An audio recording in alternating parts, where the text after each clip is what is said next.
Assalamualaikum warahmatullahi wabarakatuh. Perkenalkan, nama saya Widu Setiawan.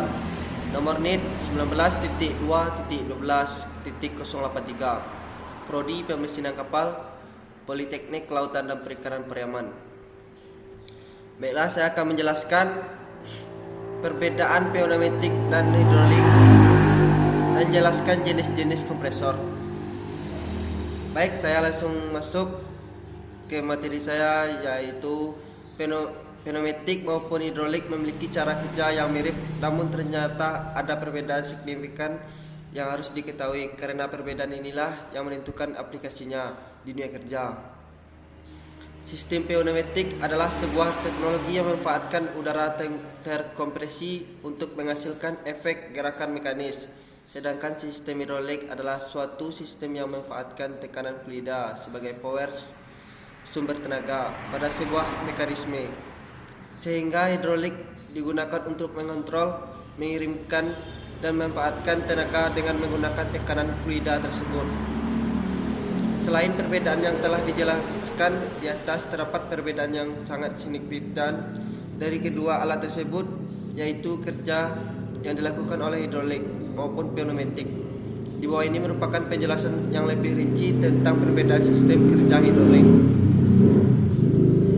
Perbedaan sistem kerja hidrolik.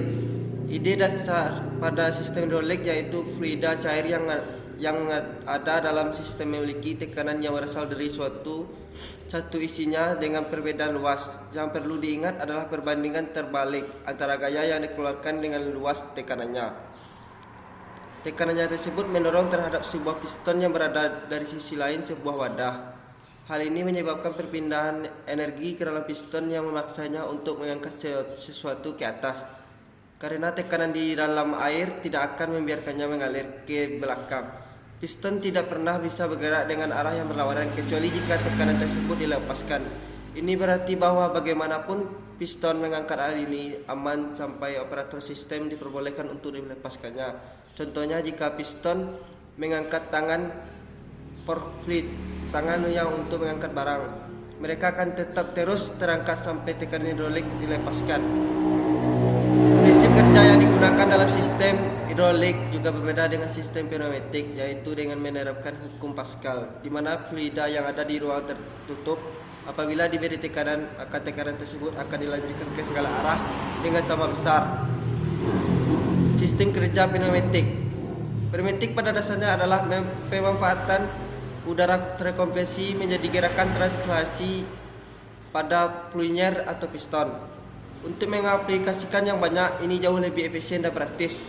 Biasanya sistem mencakup kompresor udara yang menyimpan udara yang terkompresi dalam sebuah silinder dan melepaskannya di bawah kontrol listrik. Seringkali udara sedikit dimodifikasi dengan cara menghilangkan beberapa uap air dan menambahkan sejumlah kecil minyak dikabutkan untuk membuat gas yang lebih ramah kepada mesin.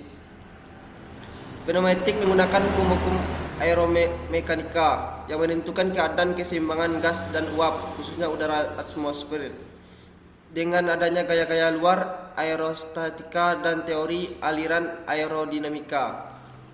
Perbedaan aplikasi. Kemudian juga terdapat perbedaan dan pengaplikasian alat-alat tersebut pada bidang tertentu, seperti hidrolik yang sering digunakan dalam konsep bendungan, sungai, turbin, bahkan erosi, sedangkan pneumatik diterapkan di berbagai bidang kedokteran gigi, pertambangan, dan konstruksi umumnya lainnya. Perbedaan lain antara keduanya yaitu saat diterapkan kekuatan tekanan yang digunakan dalam aplikasinya. Sistem hidrolik menggunakan tekanan dengan jumlah yang lebih besar dibandingkan pada aplikasi pneumatik. Dalam pneumatik hanya 80-100 PSI pounds per inci persegi dari tekanan yang digunakan untuk aplikasi industri tersebut. Aplikasi yang berbasis hidrolik sering digunakan tekanan yang berkisar dari 1000 sampai 5000 PSI. Namun demikian, sistem hidrolik lainnya yang lebih modern bahkan menggunakan tekanan sampai 10.000 PSI karena permintaan energi yang tinggi ini. Sedang sistem hidrolik utamanya menggunakan komponen yang lebih besar, sedangkan sistem pneumatik menggunakan komponen yang lebih kecil di sebagian besar aplikasi. Jenis-jenis kompresor angin. Ada beberapa jenis kompresor udara masing-masing dengan keunggulan kelemahannya masing-masing. Bila Anda memerlukan kompresor angin, Anda perlu diketahui perbedaan sistem jenis kompresor. Berdasarkan mekanisme internalnya, kompresor angin dikategorikan sebagai perpindahan positif displacement, dan perpindahan dynamic displacement.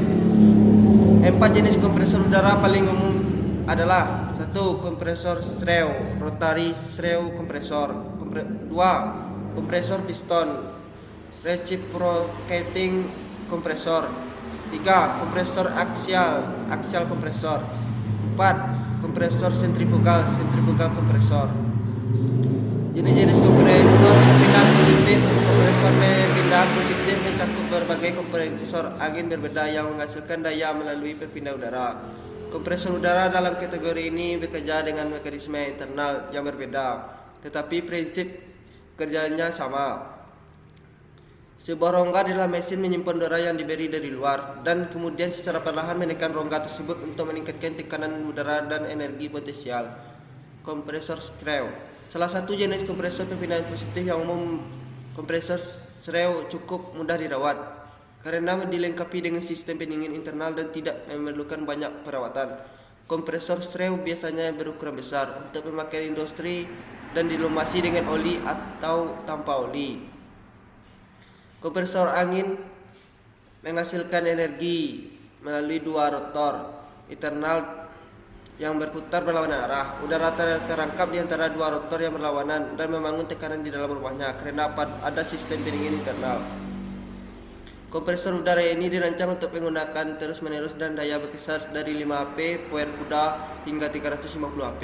Kompresor piston atau reciprocating. Kompresor angin piston adalah kompresor perpindahan positif lainnya. Kompresor angin ini biasanya ditemukan di lokasi kerja yang lebih kecil seperti dan proyek pembangunan rumah, tidak seperti kompresor Shrew. Kompresor piston tidak dirancang digunakan untuk terus-menerus. Kompresor angin piston memiliki bagian bergerak yang lebih banyak dibandingkan dengan kompresor Shrew. Bagian-bagian ini perlu dilumasi dengan oli untuk pergerakannya lebih halus. Jenis kompresor udara ini bekerja melalui piston di dalam silinder yang menempatkan dan memindahkan udara untuk menghasilkan tekanan. Kompresor piston ada yang bekerja secara single stack atau two stack, tergantung tekanan udara yang dihasilkan. Jenis-jenis kompresor perpindahan dinamis. Kompresor angin dinamis menghasilkan daya dengan membawa udara dengan bilah yang berputar cepat dan kemudian membatasi udara untuk menciptakan tekanan energi, kemudian disimpan sebagai statis di dalam kompresor. Kompresor sentrifugal. Kompresor angin sentrifugal memperlambat dan mendinginkan udara yang masuk melalui diffuser untuk membangun energi potensial karena proses kompresi yang multiphase. Kompresor sentrifugal dapat menghasilkan energi dan dalam jumlah besar di mereka, membutuhkan perawatan lebih sedikit daripada kompresor Shrew atau kompresor piston. Beberapa jenis kompresor sentrifugal dapat menghasilkan udara bebas minyak. Mereka biasanya digunakan untuk situs konstruksi yang lebih menuntut seperti pabrik kimia atau pusat-pusat manufaktur baja karena mereka dapat mencapai sekitar 1000 power kuda. Baiklah, hanya itu yang dapat saya sampaikan tentang materi perbedaan pneumatik dan hidrolik dan jenis-jenis kompresor. Assalamualaikum warahmatullahi wabarakatuh.